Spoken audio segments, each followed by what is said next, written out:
കുന്നംകുളം നഗരമധ്യം അപകടക്കെണിയായി. പഴയ ബസ് സ്റ്റാൻഡിന് മുൻവശത്തെ കാനയുടെ സ്ലാബ് തകർന്നു.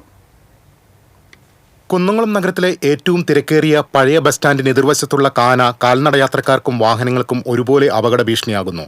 കാനയ്ക്ക് മുകളിൽ സ്ഥാപിച്ചിരിക്കുന്ന സ്ലാബ് തകർന്ന് കാനയ്ക്കുള്ളിലേക്ക് തന്നെ വീണുകിടക്കുന്ന അവസ്ഥയിലാണിപ്പോൾ. കാനയുടെ വീതിക്ക് അനുയോജ്യമല്ലാത്ത സ്ലാബ് സ്ഥാപിച്ചാണ് നിലവിലെ പ്രതിസന്ധിക്ക് പ്രധാന കാരണം. കൃത്യമായ അളവില്ലാതെ പാകിയ സ്ലാബ് ഉറച്ചു നിൽക്കാതെ കാനയിലേക്ക് തന്നെ പതിക്കുകയായിരുന്നു.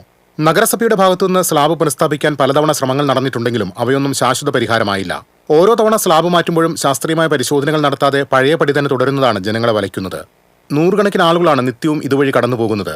കാനയുടെ ഈ അവസ്ഥ സമീപത്തെ വ്യാപാരികളെയും സാരമായി ബാധിക്കുന്നുണ്ട്. സ്ലാബ് തകർന്നതോടെ റോഡിന്റെ വശങ്ങളിലൂടെയുള്ള വാഹനങ്ങളുടെ പാർക്കിങ്ങും സുഗമമായ യാത്രയും തടസ്സപ്പെടുന്നു. അപകടങ്ങൾ സംഭവിക്കുന്നതുവരെ കാത്തുനിൽക്കാതെ അധികൃതർ ഈ വിഷയത്തിൽ അടിയന്തരമായി ഇടപെടണമെന്നും കാനയുടെ അളവിനനുസരിച്ചുള്ള ബലമേറിയ പുതിയ സ്ലാബ് സ്ഥാപിച്ച് അപകട ഭീഷണി ഒഴിവാക്കണമെന്നുമാണ് ജനങ്ങളുടെ ആവശ്യം. TCV കുന്നംകുളം.